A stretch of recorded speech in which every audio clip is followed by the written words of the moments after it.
Des obligations qui m'obligent à vous quitter et je laisse la parole à messieurs les présidents. Merci. Et Véronique est là, Véronique? Pour la région, je parlerai de la région.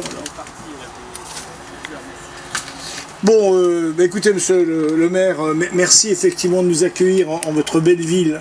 En fait, le déplacement Motte-Doux est un axe majeur sur notre territoire, on le sait à travers toutes les actions qui sont aujourd'hui engagées, mais on n'avait pas attendu ces derniers mois pour développer les pistes cyclables.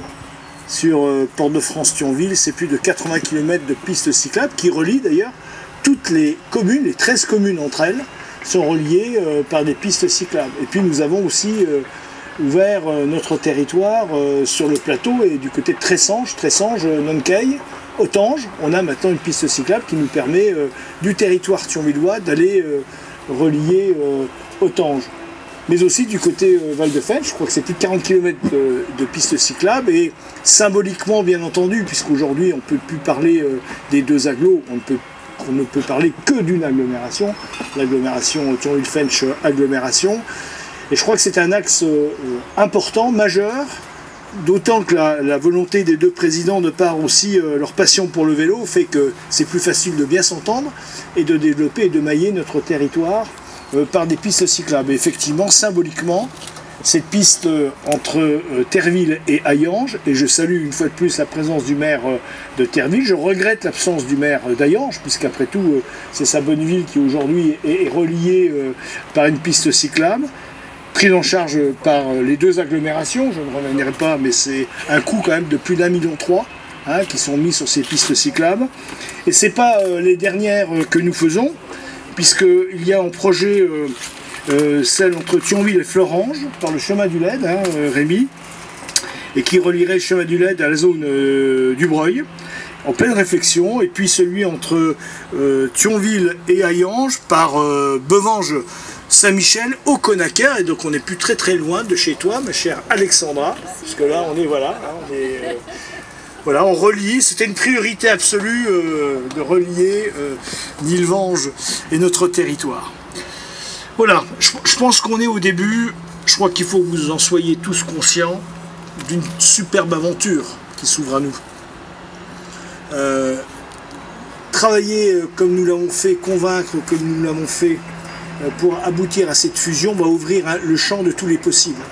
De tous les possibles à la fois, bien sûr, au niveau des infrastructures, portées en particulier par le syndicat TEMO, et donc d'ouvrir véritablement, d'adapter véritablement, de faire coller à la demande de nos concitoyens les réseaux de mobilité, qu'ils soient en bus, en voiture ou en vélo, voire fluvial, puisque je soumettrai, Rémi, cette réflexion pour qu'il y ait une navette fluviale entre Bassam et Thionville, et la gare. Je pense que c'est quelque chose sur lequel TEMO pourrait aussi se positionner. Il faut qu'on joue toutes les cartes, parce qu'effectivement, là, il y a une vraie plus-value en termes de temps, puisque en voiture le matin, Bassam-Yutz, gare, c'est très long, alors que par la voie fluviale, ça pourrait être beaucoup plus court. Et je pense que c'est quelque chose qui pourrait être développé. Je le dis qu'on va jouer sur tous ces aspects, les aspects de développement. Donc voilà, moi je ne serai pas plus long. Heureusement, j'ai envie de dire heureusement qu'on n'a pas fait cette inauguration hier. Parce que là, je pense qu'on serait parti à 100, on serait revenu à 40. Bon, voilà. Je pense que la chaleur étant, je pense que ça va repartir à nouveau. Je pense que c'est symboliquement, Michel, qu'on a inauguré notre piste. C'est le premier acte fort. Il y a le contrat de santé mentale quand même qui est signé. Et puis ça, cette piste qui nous relie, c'est symbolique, en plus en vélo. Et puis pour terminer, vous savez qu'on est en train de travailler sur une étape du Tour de France qui est en train de se préciser entre 2026 et 2028, puisque je suis appelé régulièrement interpellé maintenant par la presse. 2026 pour moi serait un peu tôt, 2028 serait parfait, puisque on aurait la ville, le pays départ serait Luxembourg, et donc il y aurait un vrai travail à faire en termes d'attractivité, de visibilité de notre territoire à travers une belle étape de Tour de France. Voilà, merci à toutes et à tous, et puis je vous souhaite à toutes et à tous un excellent été et une période estivale la plus reposante possible avant d'attaquer, bien entendu, le mois de septembre. Comme on a fait tous l'effort, d'abord je vous félicite, il fallait quand même le faire, même si certains l'ont fait en vélo électrique, mais bon voilà. faut néanmoins trouver l'équilibre sur le vélo, hein. C'est pas forcément si évident que ça. Non mais vous rigolez, mais je pense que c'est pas forcément aussi évident. Je parle d'équilibre. Hein. Je n'ai pas grand chose à rajouter, je vais peut-être dire des choses que tu n'as pas dites, parce que sinon ça ne présenterait pas trop d'intérêt. C'est l'objectif. Ici, on ne fera pas le Tour de France dans ce parc, mais je te suggère de faire un cyclocross un jour peut-être, il y en a à Manom. Pourquoi pas. Il y a un pump track pas loin, donc voilà, il y a de quoi faire en tout cas. Avec beaucoup de boue en hiver, accessoirement un peu de neige, ça peut être très marrant sur le plan sport. Voilà, enfin je préfère quand même ce temps-là, moi aussi, temps d'été, estival, qui nous permet alors de rappeler quand même que ça coûte de l'argent tout ça, enfin tu l'as dit. Alors là, exceptionnellement, c'est le Val de Fensch qui a mis beaucoup, hein, 1,3 million et 77 000 pour Porte de France. Ah mais bon, c'est une question de... Ah bon, non, il a oublié de le dire, mais c'est une question de kilométrage. Ouais, c'est 1,3 million. Mais on compte bien que la prochaine voie sera effectivement conçue en sens inverse, c'est-à-dire... mais non, puisqu'on sera ensemble, ça fera 1,5 million. Voilà. Finalement, on s'est fait rouler. Hein. Non, je plaisante. Donc, effectivement, il faut savoir que tous ensemble, ce sera aussi plus facile, puisqu'on aura une vision forcément générale de la circulation des vélos.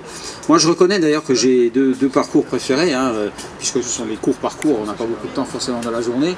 Le premier, c'est effectivement de monter d'Ayange à Neufchâteau et puis d'aller par la route blanche et de revenir par Fontois. Je dois dire que le léger retard de Cœur de Ville, Cœur de Fensch m'oblige de temps à autre à éviter le passage parce que c'est relativement bossé en ce moment et c'est vrai que Cœur de Ville, Cœur de Fensch présente aussi cet intérêt, même si on n'a pas pu faire des sites en voie propre, mais de réserver au moins un passage pour les vélos, et c'est important. Le deuxième parcours que j'aime bien faire, je reconnais, c'est peut-être l'effet de la fusion, mais c'est d'aller jusqu'à Thionville et Étanges et de revenir ensuite par le bois, puisqu'il y a en plus une piste cyclable, là, et revenir par le bois d'Étoile finalement et terminer à Famec. C'est juste à éviter aux heures de sortie et de départ des frontaliers. Mais entre les deux, il n'y a personne. Donc voilà, c'est vraiment l'idéal. Autrement, les entreprises, je les signale quand même, puisque bon, elles ont été choisies, et je pense qu'elles ont fait du bon boulot, on vient de le vérifier. On revient Aximum et Terra Paysage Argancy. Les travaux ont été réalisés dans un délai plus court que prévu, donc voilà, on a toutes les raisons d'être satisfaits de leurs interventions. Je pense qu'on pourra peut-être pratiquer d'autres sports aussi lorsqu'on sera tous rassemblés et réunis. Pourquoi pas une équipe de foot, voire une équipe de rugby. Il y a quelque chose qui a l'air de...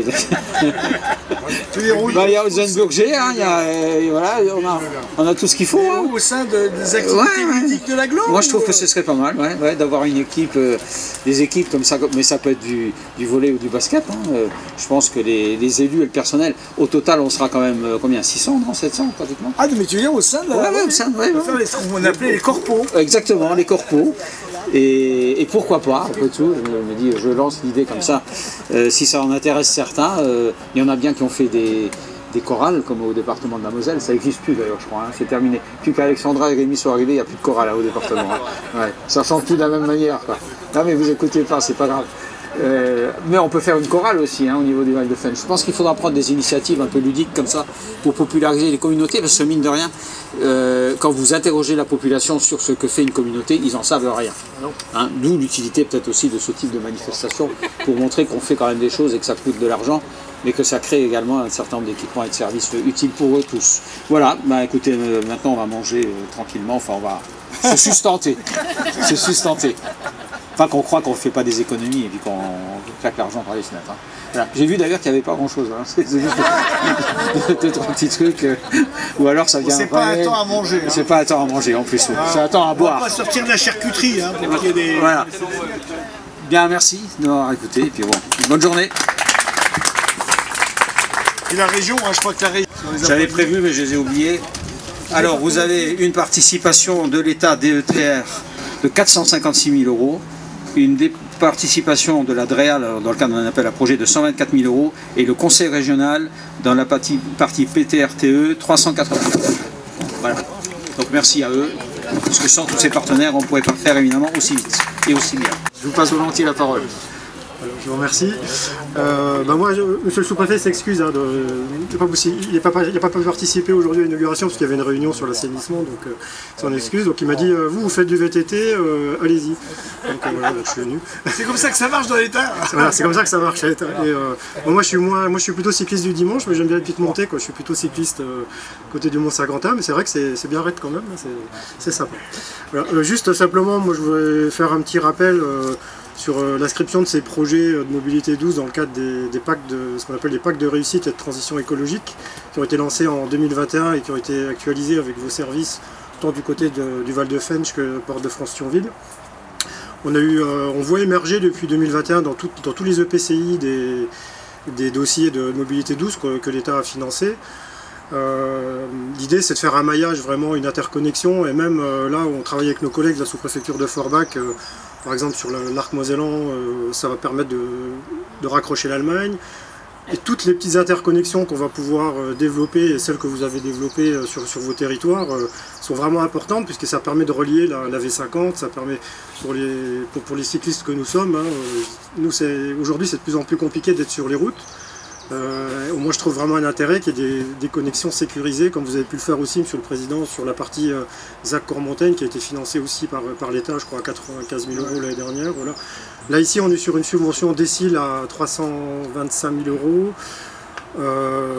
On a l'autre projet également qui va venir bientôt et qui est déjà validé par le SGAR. On a déjà eu un premier retour favorable du SGAR, donc c'est des démarches qui sont plutôt positives et qui sont vraiment accompagnées à notre niveau. Donc nous, j'ai entendu qu'il y avait une piste aussi sur Florange, donc on sera à vos côtés avec la DDT qui instruit les dossiers pour vous accompagner sur ce développement, puisque le ministère de la Transition écologique nous a rappelé en 2025 dans une circulaire de février que tous les dossiers, quels que soient les financeurs, quels que soient les leviers, que ce soit la DETR, la DSIL ou le Fonds vert, il y a vraiment un intérêt sur la transition écologique. Donc en fait, l'axe maintenant qui est dédié sur les pistes cyclables, c'est le Fonds vert. Donc on repasse au Fonds vert et nous on vous accompagnera. Et on a déjà accompagné la CAPFT sur un transfert de dossier là récemment sur ce Fonds vert, le dossier qui va jusqu'à de Bevange jusqu'au Conaquer, hein, c'est ça.